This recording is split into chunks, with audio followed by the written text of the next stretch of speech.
Hey, this is Mac with PriceActionTradingSystem.com, and this is Tuesday. It's July the 23rd. This will be our chart lesson for today.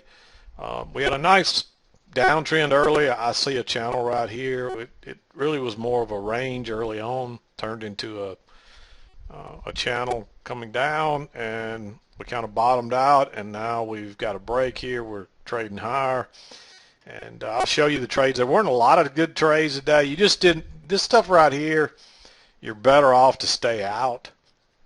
Somebody actually sent me an email, but there's failed second entries and traps in every different direction, but the bias is kind of down, and you can see that we were kind of in a trading range, and we just got stuck. And look how flat that EMA is. When it gets like that, just stay out. You might have thought about going short here on this bearish bar, but you're better off to use a limit order, and you see it came back.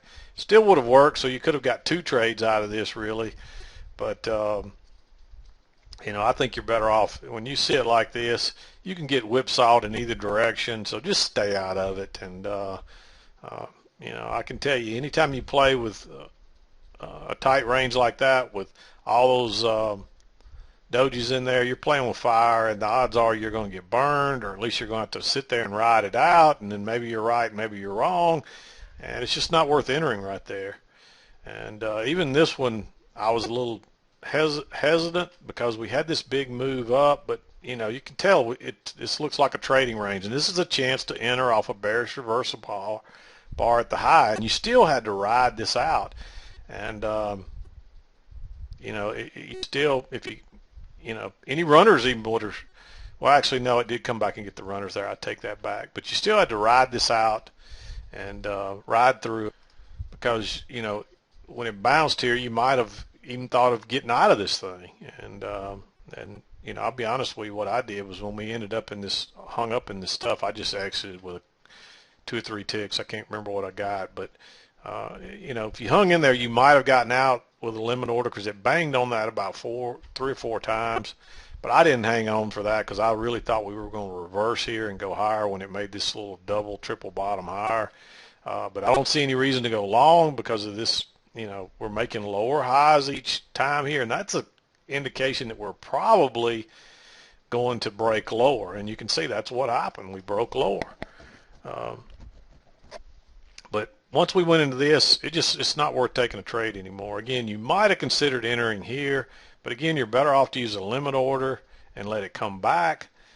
So I didn't even mark that. I didn't even mark it in green. It's just not worth entering there. This one again was a big, huge bar, so you wanted to use a limit order. I put one, I think 2 ticks back in here, and it would have gotten, actually that's probably the best you could have done on that one. And then it ended up taking off pretty quickly. Any runners would have ended up being safe, and you could have ridden this far down as all the way to the lows here if you managed your trade right. But this was a nice breakout pull back short. Hopefully you could see this channel, and by that time there's another channel working down here, and you can see prices bouncing off of it and reacting.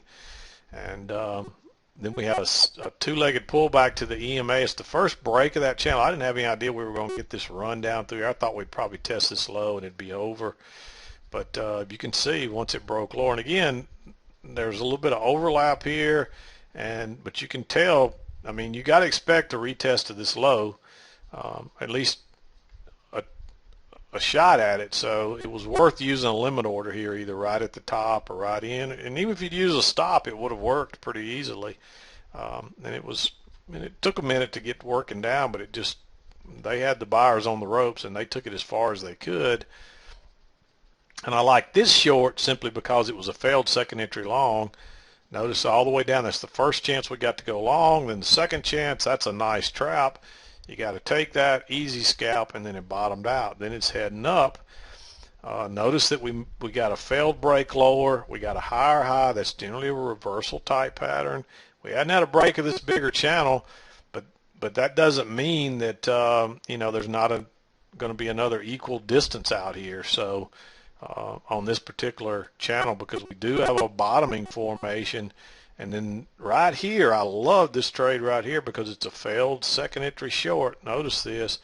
There's your first attempt to go lower, it went higher, and then it tries to go lower again, and it finds support. So break above right there is a failed second entry short. So put your stop right there, a buy stop, and buy it. And there's not really a good setup, short setup here. And again, you should have noticed the failed break lower, the higher high, the fact that we broke down there and turned right back up. You know, it's setting up like a reversal, so you got to be careful going short right there. We're back above in this channel, and it bounced right off of that midline, what I call a median line, easy scalp, and then it turns back down again. And you might have even thought about going short there, but you're better off to wait on the second entry.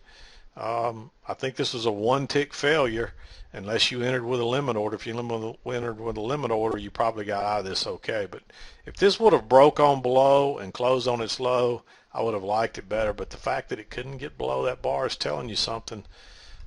It breaks lower and it goes higher.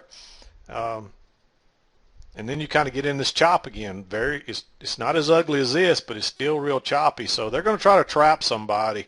So you're better off to sit and wait on the trap. Notice that you got a new low.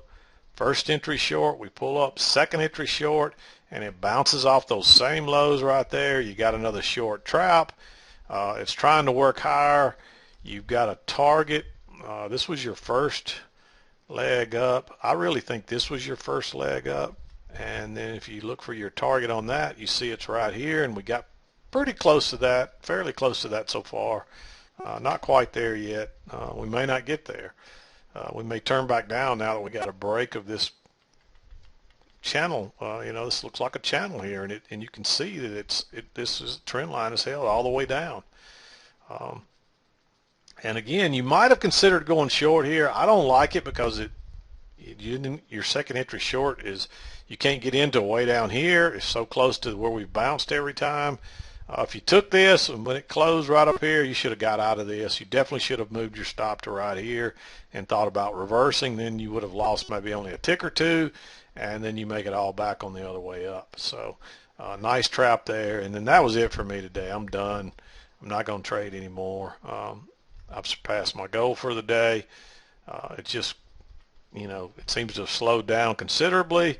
That's one thing I wanted to mention. I've been thinking about that, but it seems like most of the really good movement, it didn't necessarily happen today, but most of the really good movement happens between 7 a.m. and about 10 a.m. lately, maybe even 9 to 9:30 a.m.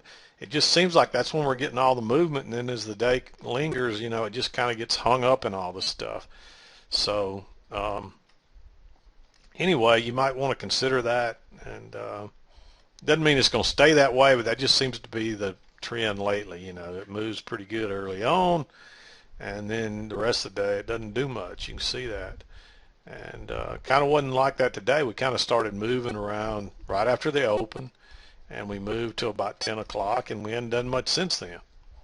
So but that's what I saw today. There's always other trades in there, but these are the ones that fit the rules, that are high probability. And generally I'll circle the ones in green that are a little more aggressive, that are still fit our rules. And if I don't circle it, then either I didn't see it or I just didn't like it. So I'm going to go ahead and make this one green in case you did see it.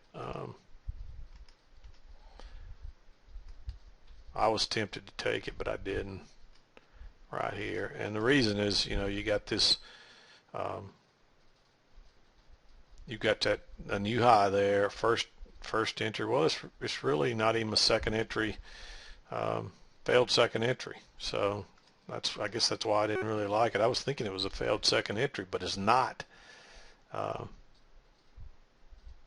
So I'm not even going to mark it in green. I'm just going to leave it alone. It's just better to stay out of that, because this could have just as easily turned down and went back up and trapped everybody out and then still went down, because that's what it'll generally do. It'll break out and trap everybody. The only way to really trade this right in here is to be able to buy these lows or sell these highs, and you got one chance to sell the high, and there's really no chance to buy the lows until this was the first bullish bar. But then hopefully you saw this right here. And somebody else asked me about a wedge. I don't see a wedge. You might see a little bit of a line here, but I'm just going to tell you, I don't trade wedges. I don't believe they're valid patterns. I believe what I'm seeing here is the pattern, and I think the support just climbed up. You rarely will ever see me show a wedge. I just don't like those patterns. I don't think they're tradable, and I don't think they're really valid. That's just my opinion. You know, so that's just the way I like to trade. I think there's another reason it was stuck here. It was stuck between this support and this resistance, and it's working down. And it just took a little while to work through all this support. Once you got through there, it was off to the races. I just don't see you might have drawn it off these lows, but see, you got a wedge there, you got a wedge there, you got one there, and which one's valid? None of them. You just can't trade a wedge. I don't care. You know, and most people, the way I think they teach them to trade them is to trade them on the breakout, and usually they'll snap back and go the other way. And this one did snap back, but ended up turning back down with the wedge. So you just can't hardly trade those things, and I don't believe in wedges and don't like wedges, and you won't see me draw many wedges. I think there's either strong horizontal support and resistance or the trend lines, and that's what I stick with, and that's what tends to work. So we got this break here now. We finally got a new high. We got a little double top, so we may work on back down now. I'd be real careful about going short until you get a nice setup and a for sure trap if you're still trading when you see this. But my guess is we didn't really test this but once up here, so we may be coming back to test that. And you know, the overall trend lately has been up, so it wouldn't surprise me if we don't get back up in this trading range for the days over or test these highs. But then again, you know, this looks like a valid trend line, so I'm guessing we're probably going to try some retesting here, at least retest this line. And it looks like we got a little trap and may try that right here. So, but anyway, that's what I saw today. I'm going to wrap it up and get out of here early today. This is Mac with PriceActionTradingSystem.com, and we'll see you next time.